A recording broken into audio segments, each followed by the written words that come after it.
ਸੁਲੇਖ ਚੇਤਰ award. ਜਦੋਂ ਵੀ ਸੁਲੇਖ ਦਾ ਜ਼ਿਕਰ ਆਏਗਾ ਤਾਂ ਅਬਦੁਲ ਹਫੀਜ਼ ਦਾ ਜ਼ਿਕਰ ਵੀ ਜ਼ਰੂਰ ਆਵੇ। ਪੰਜਾਬੀ ਜ਼ੁਬਾਨ ਦੀ ਤਹਿਰੀਕ ਦੇ ਸੇਵਕ, ਸੱਚੇ ਤੇ ਸੁੱਚੇ ਕਾਮੇ ਅਬਦੁਲ ਹਫੀਜ਼ ਹੋਰੀ ਲੰਮੇ ਚਿਰ ਤੋਂ ਪੰਜਾਬੀ ਜ਼ੁਬਾਨ ਦੀ ਤਹਿਰੀਕ ਨਾਲ ਜੁੜੇ ਹੋਏ ਨੇ। ਉਹਨਾਂ ਦੇ ਜੀਵਨ ਦਾ ਮਕਸਦ ਪੰਜਾਬੀ ਜ਼ੁਬਾਨੋਂ ਅਦਬ ਦੀ ਤਹਿਰੀਕ ਤੇ ਉਹਨਾਂ ਦੇ ਨਾਲ ਜੁੜੇ ਉਹ ਕੰਮ ਨੇ ਜਿਹੜੇ ਤਹਿਰੀਕ ਨੂੰ ਕਿਸੇ ਨਾ ਕਿਸੇ ਤਰ੍ਹਾਂ ਫਾਇਦਾ ਪਹੁੰਚਾ ਸਕਣ।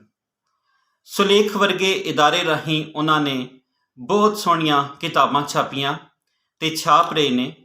ਇਸੇ ਤਰ੍ਹਾਂ ਉਹਨਾਂ ਨੇ ਪੰਜਾਬੀ ਕਹਾਣੀ, ਨਾਵਲ ਤੇ ਪੰਜਾਬੀ ਤਨਕੀਦ ਦੇ ਵਧਾ ਲਈ ਸੁਲੇਖ ਚੇਤਰ ਐਵਾਰਡ ਦਾ ਇਜਰਾ ਕੀਤਾ ਹੈ। ਸੁਲੇਖ ਚੇਤਰ ਐਵਾਰਡ 2022 ਦੇ ਵਿੱਚ ਦਿੱਤਾ ਜਾਏਗਾ, ਪਰ ਇਹਦੇ ਵਿੱਚ 2021 ਦੇ ਅੰਦਰ ਛਪੀਆਂ ਕਿਤਾਬਾਂ ਸ਼ਾਮਿਲ ਕੀਤੀਆਂ ਜਾਣਗੀਆਂ। ਹਾਲੇ ਪੰਜਾਬੀ ਕਹਾਣੀ ਤੇ ਪੰਜਾਬੀ ਤਨਕੀਦ ਦੇ ਖੇਤਰ ਵਿੱਚ ਉਹਨਾਂ ਨੇ ਇਹ ਸੁਲੇਖ ਐਵਾਰਡ ਸ਼ੁਰੂ ਕੀਤਾ ਹੈ। ਪੰਜਾਬੀ ਕਹਾਣੀ ਦੇ ਵਿੱਚ ਸ਼ਰਤ ਰੱਖੀ ਗਈ ਹੈ ਕਿ ਕਹਾਣੀਕਾਰ ਦੀ ਪਹਿਲੀ ਕਿਤਾਬ ਹੋਵੇ ਤੇ ਪਹਿਲਾ ਇਨਾਮ 50,000 ਰੁਪਇਆ ਦਿੱਤਾ ਜਾਏਗਾ। ਇਸੇ ਤਰ੍ਹਾਂ ਪੰਜਾਬੀ ਤਨਕੀਦ ਦੇ ਵਿੱਚ ਜਿਹੜਾ ਪਹਿਲਾ ਇਨਾਮ ਹੈ ਉਹ 25,000 ਰੁਪਏ ਦਾ ਹੋਏਗਾ ਤੇ ਪੰਜਾਬੀ ਤਨਕੀਦ ਦੇ ਵਿੱਚ ਕੋਈ ਅਜਿਹੀ ਸ਼ਰਤ ਨਹੀਂ ਕਿ ਉਹ ਕਿਤਾਬ ਪਹਿਲੀ ਹੋਵੇ। ਇਹ ਦੋਵੇਂ ਐਵਾਰਡ ਪੰਜਾਬੀ ਨਸਰ ਦੀ ਵਧੋਤਰੀ ਵਾਸਤੇ ਉਚੇਚਾ ਕਿਰਦਾਰ ਜਿਹੜਾ ਹੈ ਉਹ ਅਦਾ ਕਰਨਗੇ। ਇਸ ਐਵਾਰਡ ਨਾਲ ਨਵੇਂ ਲਿਖਣ ਵਾਲਿਆਂ ਨੂੰ ਪ੍ਰੇਰਨਾ ਮਿਲੇਗੀ ਕਿ ਉਹ ਪੰਜਾਬੀ ਕਹਾਣੀ, ਪੰਜਾਬੀ ਨਾਵਲ ਤੇ ਪੰਜਾਬੀ ਤਨਕੀਦ ਦੇ ਵਿੱਚ ਨਵਾਂ, ਚੰਗਾ ਤੇ ਚੋਖਾ ਕੰਮ ਜਿਹੜਾ ਹੈ ਉਹ ਲਿਖਣ। ਚੋਖਾ ਚੰਗਾ ਜਦੋਂ ਲਿਖਿਆ ਜਾਂਦਾ ਹੈ ਤੇ ਜ਼ੁਬਾਨਾਂ ਦੀਆਂ ਤਹਿਰੀਕਾਂ ਖੁਦ ਬ ਖੁਦ ਅਗਲੀ ਸਫ਼ ਵਿੱਚ ਆ ਜਾਂਦੀਆਂ ਨੇ। ਪੰਜਾਬੀ ਜ਼ੁਬਾਨ ਦੀ ਤਹਿਰੀਕ ਨੂੰ ਜਿੱਥੇ ਹੋਰ ਸੇਵਾਵਾਂ ਦੀ ਲੋੜ ਹੈ, ਉੱਥੇ ਚੰਗਾ ਨਿੱਘਰ ਅਦਬ ਜਿਹੜਾ ਹੈ ਉਹ ਜ਼ੁਬਾਨ ਦੀ ਤਹਿਰੀਕ ਨੂੰ ਕਈ ਵਰੇ ਅਗਾਂਹ ਲੈ ਜਾਂਦਾ ਹੈ।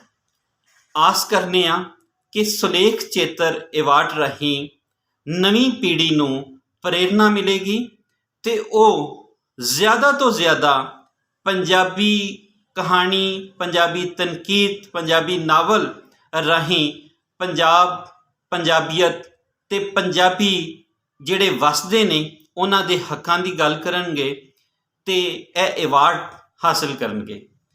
ਪੰਜਾਬ ਤੇ ਪੰਜਾਬੀ ਜ਼ੁਬਾਨ ਦੀ ਜਦੋਂ ਵੀ ਗੱਲ ਹੋਏਗੀ, ਸੁਲੇਖ ਚੇਤਰ ਐਵਾਰਡ ਨੂੰ ਹਮੇਸ਼ਾ ਯਾਦ ਰੱਖਿਆ ਜਾਏਗਾ, ਕਿਉਂ ਜੇ ਆਸ ਕੀਤੀ ਜਾਂਦੀ ਹੈ ਕਿ ਇਸ ਐਵਾਰਡ ਨੂੰ ਨਿਰਪੱਖ ਹੋ ਕੇ ਦਿੱਤਾ ਜਾਏਗਾ ਤੇ ਜਿਊਰੀ ਜਿਹੜੀ ਉਹ ਅਜਿਹੀ ਸਾਹਮਣੇ ਲਿਆਂਦੀ ਜਾਏਗੀ ਜਿਹਦੇ ਨਾਲ ਐਸੇ ਫੈਸਲੇ ਹੋਣ ਕਿ ਜਿਸ ਨੂੰ ਕੋਈ ਇਤਰਾਜ਼ ਨਾ ਹੋਏ ਤੇ ਉਹ ਫੈਸਲਾ ਪੂਰੇ ਇਨਸਾਫ ਦੇ ਨਾਲ ਹੋਏ ਤੇ ਹੱਕਦਾਰ ਨੂੰ ਉਹਦਾ ਹੱਕ ਮਿਲੇ।